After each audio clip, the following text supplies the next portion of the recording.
All right, so this is one of the more interesting times, I guess, during history. Probably something that maybe your grandparents would remember. This is the presidencies of Kennedy and Johnson. So we will start this slideshow. This is actually Richard Nixon. This is Kennedy. So we have the election of 1960. We move on. So we have the election between Richard Nixon and John F. Kennedy. This was the closest election in history at this point.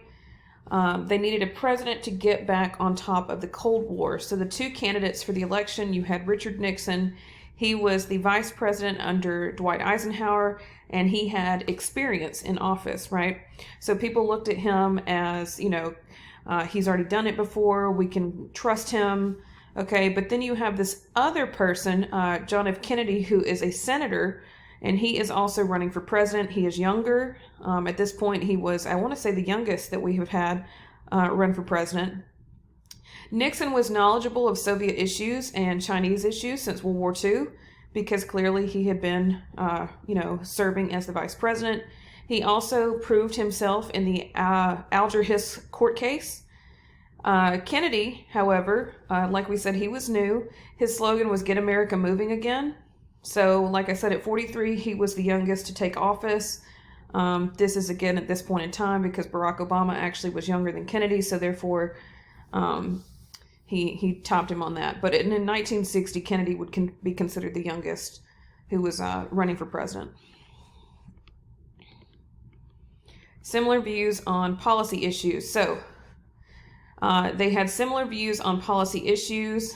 However, Kennedy excelled because of his stance on civil rights and TV interviews. So one of the very important things that you will focus on, and my government class actually looks into this a little bit more in depth, but this television interview down at the bottom screen, this is the first televised presidential debate. This was in 1960.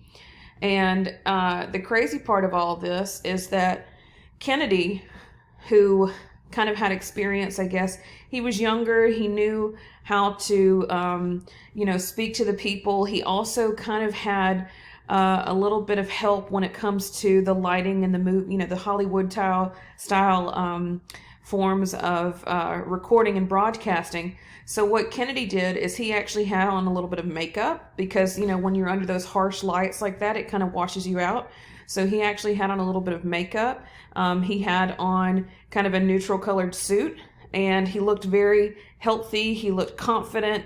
Nixon, however, had actually just gotten over some sort of cold or a sickness, and he had actually looked a little bit sickly. He looked pale. He also had kind of lost a little bit of weight, so he, again, a little thin. And when people saw this on television for the first time, they said, wow, Nixon just doesn't look very, very confident. He doesn't look like he's the person that we would put our hope in as to be the presidential leader.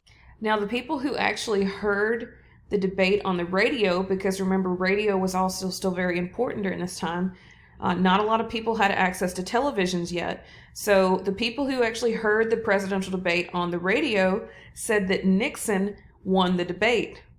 But the people who watched on television said that Kennedy won the debate. And it just goes to show you how important your appearance, your media persona, how important that is when you're running for political office, because there's a lot of times when people completely kind of forget what you say. And unfortunately, there's people who just look at personal appearance and say, oh, they look like they're the ones who are just, their idea, I guess, in their head of who's going to be president. But those are things we focus on in government class. And so we'll talk about more of that when you get into my class next year. So Kennedy, he won the African American vote when he freed Martin Luther King Jr. If you remember, Martin Luther King Jr. was arrested Birmingham jail. Kennedy won with 49.7% of the popular vote, which means that people actually cast their ballot. And Nixon had 49.5%. So Kennedy won 303 electoral votes to Nixon's 219. Therefore, that made him the president. And so we'll move on. So Kennedy officially takes office. So this is the picture of Kennedy's inauguration. It says, and so my fellow Americans, ask not what your country can do for you, ask what you can do for your country. This was one of his famous quotes during his inaugural speech. He felt that the U.S. needed to be united to stop the spread of communism. Now keep in mind, this was all prior to the Vietnam War. We also had, eventually gotten out of the Korean War. North Korea had become communist. The communist North Vietnam was attacking South Vietnam.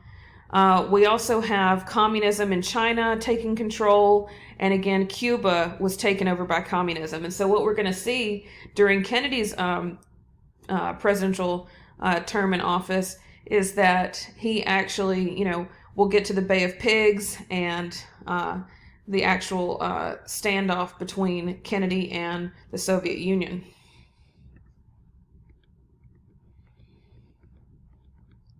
So, flexible response policy. So Eisenhower, the Eisenhower administration, he practiced what was known as brinkmanship. You need to know this for your test. So brinkmanship, this is threatening nuclear war to avoid nuclear war.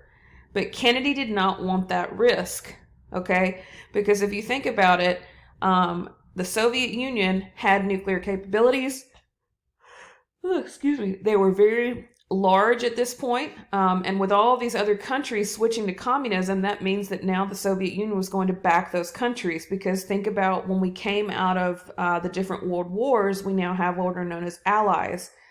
So as these countries become they start to develop under communism, that means that these other countries are now going to back their fellow communist countries. So under Kennedy, he developed what was known as a flexible response policy. The policy increased funding to build up military and special forces. We also have what are known as the Peace Corps, which were established. And this is something that's going to happen. It's going to be a little bit bigger during the Vietnam War.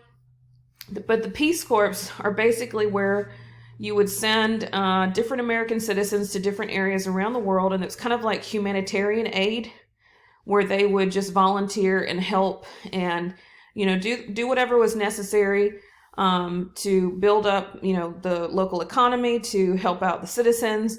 Basically, they were trying to make sure that these countries would not fall to communism. Now, nuclear weapons were still made, but Kennedy had hoped to never use them. And so this picture is Peace Corps around the world, 1966. So this just shows all the different areas that the United States was sending humanitarian aid around the world. So we get into the Bay of Pigs. So Eisenhower had approved a plan for the CIA, the Central Intelligence Agency, to train Cuban exiles to overthrow the communist Cuban government and Fidel Castro, who was the dictator of Cuba. Kennedy had allowed a plan to follow through on April 17, 1961. Castro's troops were easily defended off of the 1,500 Cuban exiles with Soviet weapons, tanks, and aircrafts. So again, keep in mind, because these two countries operate under communism, Cuba and the Soviet Union, although they are larger, has now supplied Cuba with weapons, tanks, and aircrafts. Cuba is also very close off the coast of the United States, off of Florida. So the United States was embarrassed, and Kennedy accepted the blame. The United States promised to stop communist expansion in the Western Hemisphere, while Castro accepted Soviet aid. So this was the location of the Bay of Pigs. Guantanamo Bay is, remember we said that the United States actually has controlled this area. So we get into now the Cuban Missile Crisis. Very important moment in history for the U.S. So the Soviet leader at the time, Nikita Khrushchev, had promised to defend Cuba, like we said, because they were allies through communism. In 1962, this is the important part, in 1962, a number of Soviet weapons was sent to Cuba. That number had increased. On October 14th, the United States plane took photos of nuclear missiles in Cuba, and this is what this picture is right here. It shows a launch site. On October 27th, John F. Kennedy acknowledged missiles, and he promised to remove them. Now, why was this dangerous? Why was this a big deal? because, like we said, Cuba was very close to the United States. So if something were to have ever happened, some sort of breakdown between the United States and Cuba, then Cuba now has a very close access to actually send missiles to the United States. So it was almost like it was too close for comfort. And the other issue was the fact that the Soviet Union was supplying these missiles to Cuba. Okay, remember we said that this was the Cold War. They didn't actually have any kind of troops on the ground, but they basically will sit here and terrorize each other and try to intimidate each other. So the Soviet Union was leading this charge. They were trying to intimidate the United States. Moving on. As a result of the Cuban Missile Crisis, so the United States Navy has set up a quarantine around Cuba. They also had over 100,000 troops gathered in Florida because remember we said that Cuba was not too far off the coastline of Florida. After negotiations, Khrushchev agreed to remove the missiles if the United States does not invade Cuba, and the United States also had to remove missiles from Turkey. Turkey is a country that is in Europe, and it is a little closer to the Soviet Union. So Khrushchev, who is the leader of the Soviet Union, says, hey, if you remove your missiles from Turkey, which is close to us, we will remove our missiles from Cuba, which is close to you. This was the very closest the United States and the Soviet Union came out to all-out war. And the reason this would have been a big deal is because this is not just a war, this would have been nuclear war. So Kennedy, through his negotiations with Khrushchev, actually got rid of that for us. Both leaders were criticized, however, but it did stop an all-out nuclear war. This is Kennedy signing the Quarantine Proclamation. Now, we get into the Berlin Wall. If you remember, post-World War II, when they were trying to figure out how to set up Germany after the fall of the Nazi regime under Hitler, they have Germany was just divided into 4 sections for each of the Allied countries. Later, all of the Eastern falls to the Soviet Union, and all of the Western Allied countries are now under democracy. They're under democracy. The Eastern side is under kind of a communism-style government. So there is this big wall that is now separating the two. Okay, and it split entire families apart. If you look at this picture here, it says you were leaving the American sector, and then they would have gone into East Berlin. So this is the checkpoint in West Berlin, 1961. Germany and Berlin divided and split up after World War II between the US, Britain, France, and the Soviet Union. They were supposed to have free elections, but again, the Soviet Union, they wanted communism because that was the style government that they operated under. The Soviet Union put a wall around West Berlin to prevent people from escaping communism in East Berlin. They didn't want people leaving. West Berlin was isolated, and the wall lasted from 1961 to 1989, and eventually it will fall under the presidency of Ronald Reagan, and we will see that when we get into his section. So, partial nuclear test ban. I know this is a lot, guys. We're trying to get through, 40, 50 years of history here. So, 1963, a hotline was created from the White House to the Kremlin, which is the Soviet Union, so the leaders could easily communicate in a crisis. This was necessary because there have been several times in history that there has kind of been a little standoff, and it was because of lack of communication. And you really would not want all-out nuclear war just because you couldn't actually reach the other leaders. So this was necessary. That way they could get in touch. The United States and the Soviet Union also signed a partial nuclear test ban treaty, also known as the Limited Test Ban Treaty, which only allowed nuclear weapons to be tested underground. So if you see here, this is the layout of the underground nuclear testing center in Nevada. And then again, this is the detonation sequence for an underground nuclear test. Okay. Very strange, right? And we're talking nuclear bombs, just so you know. This is the first step in controlling nuclear weapons. So the new frontier, we talked about space. Okay, we've mentioned a little bit of it in the past. So the New Frontier, or if you're a fan of Star Trek, the Final Frontier, the United States wanted to be ahead of the Soviet Union. It was known as the space race, and this was something that was very popular in the 60s. If you remember, we said that the Soviet Union had launched the first man-made satellite, aka Sputnik, in 1957. Congress had also created NASA in response under the Eisenhower administration, and NASA still exists today. I highly recommend, if you have not taken a trip there with your family, the Huntsville Space and Rocket Center. You can see a lot of history of the NASA project. Okay, lots of different satellites, lots of memorabilia about astronauts. It's pretty cool. So like we said, that one of the things that Kennedy was it was important to him was to lead this charge into space, because again, it was a space race. So he wanted to make sure that he was actually involved heavily in the NASA project. He wanted to start to put the first man on the moon. So he called it the New Frontier. Soviet Yuri Gagarin was the first person to orbit the Earth, and he was a Soviet citizen. They call them cosmonauts. So that's one of the things. American astronauts, we call them astronauts, right? But under the Soviet regime, they are called cosmonauts. Kennedy promised that the U.S. would put the first man on the moon, and in 1969, American Neil Armstrong walks on the moon. This is the picture of the crew of Apollo 11, the crew that landed on the moon. Neil Armstrong, Michael Collins, and we also have Buzz Aldrin. And this is a picture of Buzz Aldrin on the moon in 1969. Kennedy is then assassinated.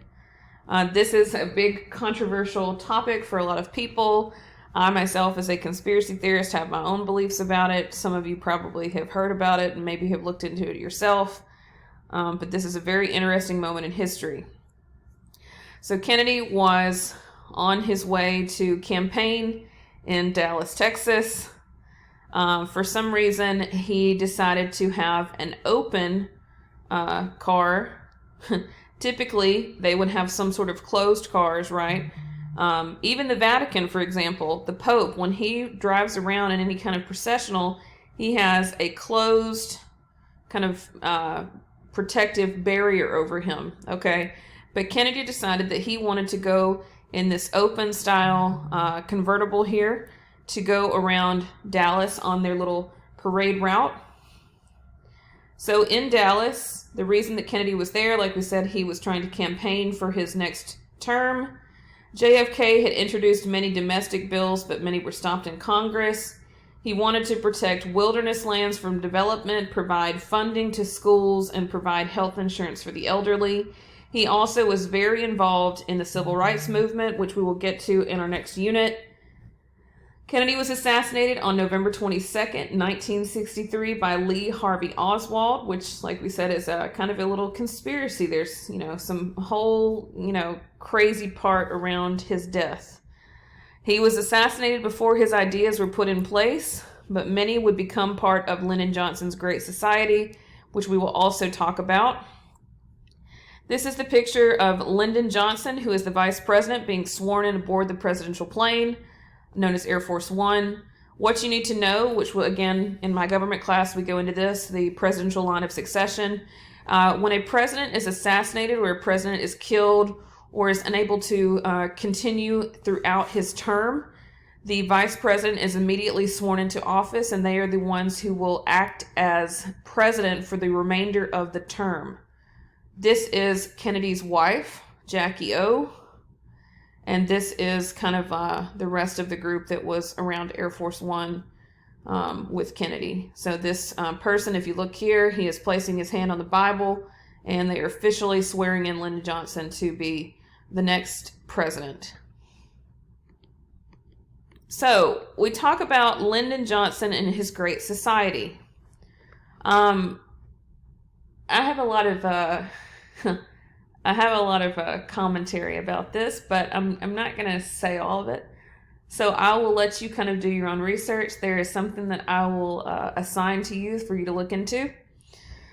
So Lyndon Johnson is sworn in after JFK's death. He is sworn in officially on Air Force One, which is the presidential airplane. He also urged Congress to pass JFK's legislation. In February of 1964, Congress passes a tax reduction that would stimulate the economy. And then we also have the Civil Rights Act of 1964 was pushed through that had prohibited discrimination. And this was something that Kennedy was very fond of. They also passed the EOA in VISTA, which we'll get into. Again, this is a picture of Johnson. So Johnson and his Great Society. So Johnson won the 1964 presidential election with 61% of the popular vote. So what happens is, the way this works, like I said, that if a vice president takes over after a president has passed away or is unable to continue his term in office, he will finish out that term. Now, for Johnson to run again, he is able to run again for re-election because technically he was not the president to begin with. So Johnson runs for president in 1964 and wins with 61% of the popular vote. So therefore now he is technically starting his first term in office. By the end of Johnson's presidency, 200 proposals had been passed under what he called the Great Society. You have your Wilderness Protection Act, the Voting Rights Act, which was very important, the Medicare and Medicaid Act, Omnibus Housing Act, Air and Water Acts, Immigration Acts, and the Elementary and Secondary Education Act, which actually affected, education for the longest time until we have passage of new policies that we will see in the 2018, 2016. Okay, so one of the things that we'll focus on at this point, though, is the Voting Rights Act, and this will affect voters. Vietnam War. So, the Vietnam War, this killed Johnson's chances for re-election. He had to decide how to proceed in Vietnam. The Vietnam War, just so you know, was a war that a lot of people did not want to be a part of. Initially, they thought, all right, it was, something that Eisenhower wanted to do. He wanted to prevent the spread of communism. But later on, when you start to get these kind of, we call them little hippies or free thinkers during the 70s, they didn't want any part of this. And what happens is you'll actually see that the soldiers who return home from the Vietnam War are actually shamed. People, are not nice to them. And that's a lot different than what we've seen in the previous wars. Typically they would look at the veterans and they would, praise them and say, thank you for your service. But the guys who returned home from the Vietnam War were actually made to be embarrassed about what they did. And it's not like they chose to be over there. There was a draft, which we can talk about more about a draft. That's where the government will actually, force you to go to war, whether you want to or not. So Johnson, it says he did not want communist North Vietnam to take control of South Vietnam. So again, he was kind of that old school where he thought we should be over there.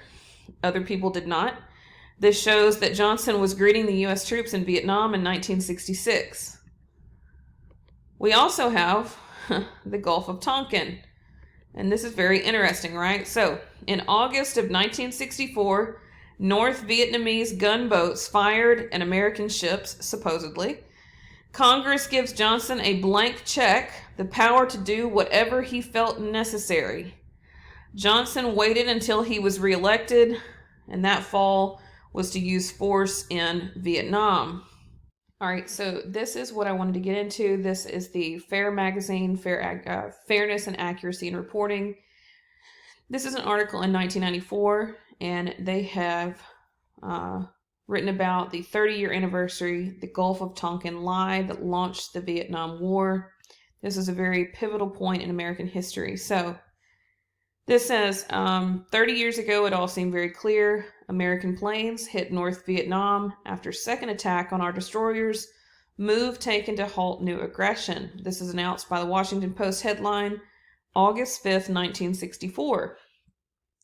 The same day, the front page of the New York Times reported President Johnson has ordered retaliatory action against gunboats and certain supporting facilities in North Vietnam after renewed attacks against American destroyers in the Gulf of Tonkin. Here's the key thing. There was no second attack by North Vietnam. No renewed attacks against American destroyers. By reporting officials' claims as absolute truth, American journalism opened the floodgates for the bloody Vietnam War. We've talked about yellow journalism. This is kind of another example of that. It says a pattern took hold.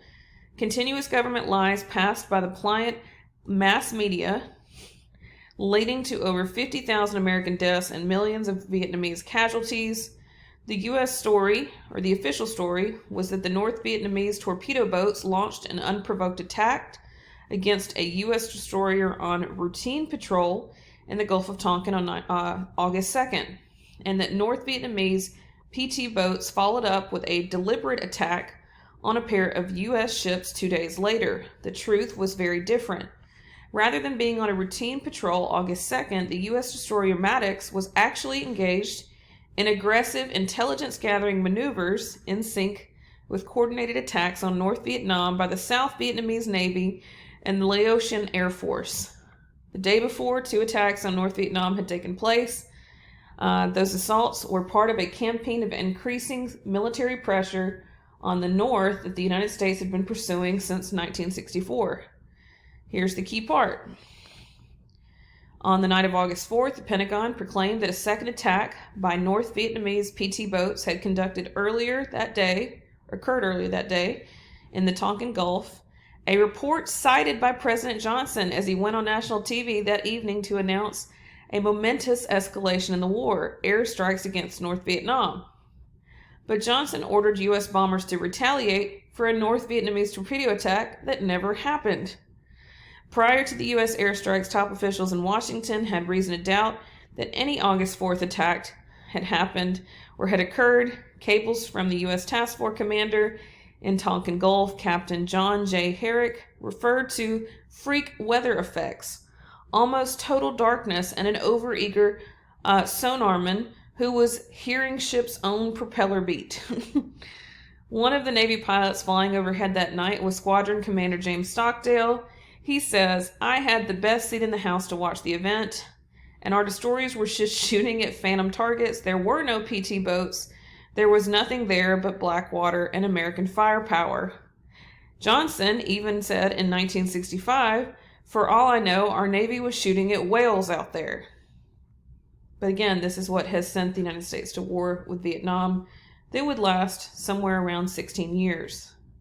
Johnson's deceitful speech on August 4th, 1964, won accolades from editorial writers. The president proclaimed in the New York Times, went to the American people last night with the somber facts. The Los Angeles Times urged Americans to face the fact that the communists, by their attack on American vessels in international waters, have themselves escalated the hostilities. So this is just what you need to know. This is it's kind of what they call a false flag. You could look into this a little bit more if you wanted to. So a false flag is an operation committed with the intent of disguising the actual source of responsibility and pinning the blame on a second party. Now, I know they say this is conspiracy, but it does happen, okay? So you can look into this yourself and let me know what you think. So we'll move back to. So this is the Gulf of Tonkin again, the event that leads the United States into all-out war in Vietnam. The Gulf of Tonkin incident happened here. All right. So now we have Operation Rolling Thunder. And so now we are officially in war with Vietnam. So this was February of 1965. The U.S. had continuously bombed North Vietnamese military targets. Unfortunately, civilian targets were hit too. Remember, we have Ho Chi Minh, who is the leader of the communist forces in North Vietnam. What they have was the Ho Chi Minh Trail. This was a supply line for the Viet Cong, who was that group that was trying to they were also on the side of Ho Chi Minh. This was the supply line from North Vietnam to the south. So the United States bombs the Ho Chi Minh Trail in an effort to cut off supplies. The bomb trail that ran through Laos and Cambodia, Congress kept this a secret. One of the things that they used in the Vietnam War were Agent Orange and napalm to destroy the forest. Agent Orange caused health problems. So let me pause here and I'm going to show you some effects of Agent Orange and napalm. All right, so this is an article from ThoughtCo, and this is about napalm and Agent Orange in the Vietnam War. This is kind of a picture from the Vietnam War. This shows a Marine Phantom jet making one of 7 passes over a village in Da Nang, South Vietnam, dropping napalm. So I just want you to understand what this stuff does, okay? So this is what we get into known as chemical warfare, where they are using different kind of chemical agents to fight the enemy.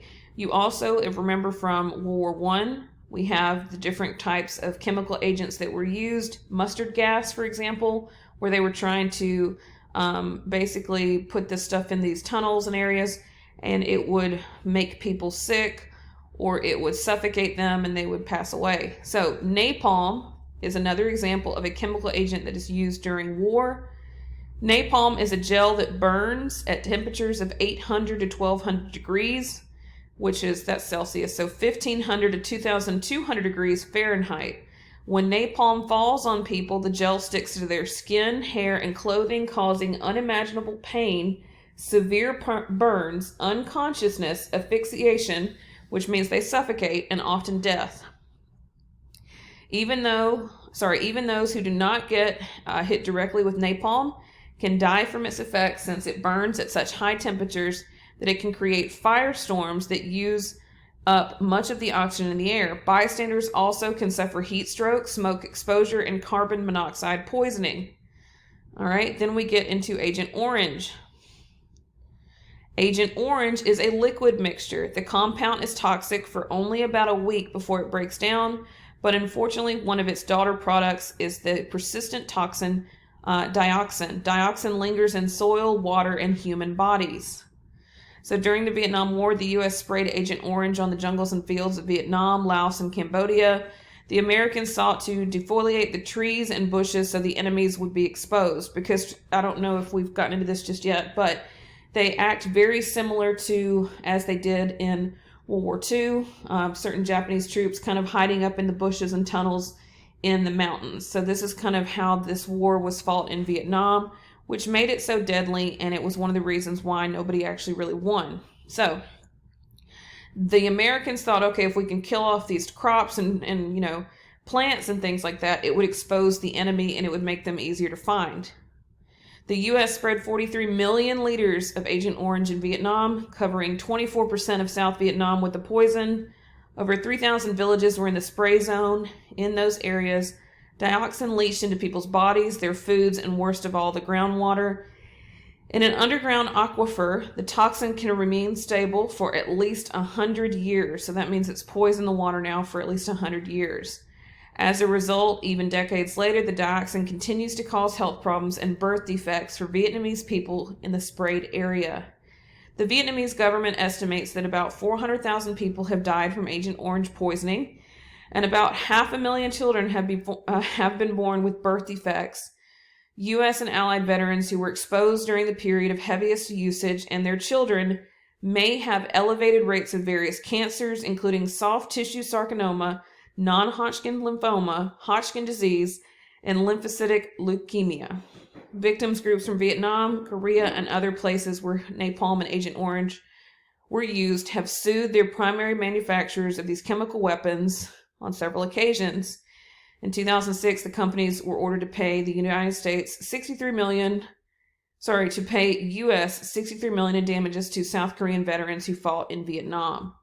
So just wanted you to see, and you can kind of look into this yourself, the horrific usage of napalm in Vietnam and Agent Orange. So, moving on, we talked about this. So, The Viet Cong, like we were saying, one of the ways that they were able to be as effective as they were during the Vietnam War was they had dug 30,000 miles of underground tunnels because they were trying to keep supplies moving. So that's one of the reasons they were so hard to find, is because they were up in the mountains or underground in tunnels. So this is an example. This is a picture of the Ho Chi Minh Trail in 1967. All right, so you have a picture of the infiltration trail areas and the Chinook Trail. So we have here and here. All right, and then like we said, this is the supply chain. So this is what kept the operation going, and this is why it was so hard to fight this enemy, because they were literally everywhere. The fighting escalates. In March of 1965, the U.S. troops sent on a search and destroy mission of South Vietnamese villages looking for Viet Cong support. You have what are known as Zippo raids. They burned entire villages to the ground. It was difficult to tell the difference between friendly Vietnamese and Viet Cong fighters. So what would happen many times is that the American citizens would, or the American troops would go and would try to actually take care of these areas, but would be fired upon because they were actually Viet Cong fighters instead of civilians. So it was very hard for them to tell. You also have 189,000 troops in Vietnam in 1965, but that number increases to 500,000 in 1967. The Viet Cong used what were known as guerrilla tactics and booby traps. So that means that they were fighting hidden, they were fighting in the trees and the bushes. They would cover themselves, and it would be surprise attacks. In 1967, about 100 U.S. troops were killed every week. And there are several movies that were made about the Vietnam War that I highly recommend you watching if that's something that interests you. So this is an example. So we have a concealed entrance under a cooking pot. All right, so this might be just something, let's say American troops just come upon this. All right, so we have some sort of little tent here where you look like, citizens are just civilians are just cooking. However, underneath there you have an upper trench, and you also have a lower tunnel and hiding place with an air vent, trap doors, an underwater entrance, air vents hidden in bushes, and water. So this just goes to show this tunnel system that the American troops were having to fight against over in Vietnam. The Vietnamese were actually very smart with this kind of warfare. This was more guerrilla warfare. Okay, just this idea of hidden trapdoors, things like that. We also get into the Tet Offensive. Okay. Again, picture of an underground tunnel that the Viet Cong would use. The Tet Offensive occurred in late January of 1968. The North Vietnam had launched surprise attacks on the South. During the Tet, this was the Vietnamese holiday. So North Vietnam had bombed Americans while a large attack was about to happen. On January 30th, there were 13 cities attacked. Within 24 hours, 120 attacks against towns, government buildings, and military bases. The North was eventually pushed back. Again, this is a picture of the Viet Cong hiding, 1968. Now, we get into American support for the war decreases. So like I said, originally you had kind of a large support for this. This was kind of the older generation who had come out of World War II, who were looking at the spread of communism as a bad thing. But now you get the, starting to get into the late 1960s, early 1970s, and a lot of these younger generations that are now children from the World War II era are now saying that they don't want to be a part of Vietnam. They understand that this kind of an unnecessary war. So the Vietnam War was not close to ending, even though Johnson said it was. He was lying. We have 200,000 more troops requested, but it was seen as desperation and declined. Journalists and TV reporters kept the Americans informed. By April of 1968, 48% opposed the war, and only 28% approved how President Johnson was handling it.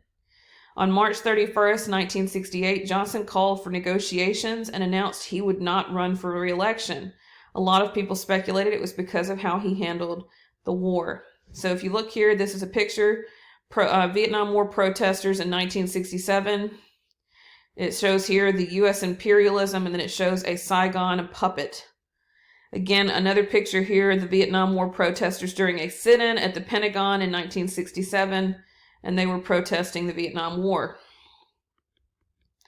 American support decreases. Oops. This is our last slide. The Tet Offensive has marked a turning point for the U.S. support. Some Americans saw the war as Vietnam wanting to be united and without foreign interference. The draft killed support for the war because young men were being sent off. Almost 80% were economically disadvantaged whites and minorities. Nixon took office in 1968 with a divided America. What you need to know about this, which we'll look into in just a little bit, 80% economically disadvantaged whites and minorities. Majority, if not a lot of the people that were drafted to the Vietnam War actually were poor whites and minorities from the South. There was a whole movement, which we will talk about, how at this point in time, if you were considered a college student, you did not get drafted. So a lot of people that you kind of look at in history today, for example, Bill Clinton, got out of going to the Vietnam War because he was considered a college student. Later that kind of starts to change, but he missed out being drafted. So one of the reasons this war was also so, people hated it, I guess, is because they had, they were just trying to take the poor and disadvantaged minorities, poor whites and disadvantaged minorities, to send over to die in Vietnam. So it was very unfair. So we'll talk about more of that in this unit. And you're going to do an activity where you look at some music from Vietnam.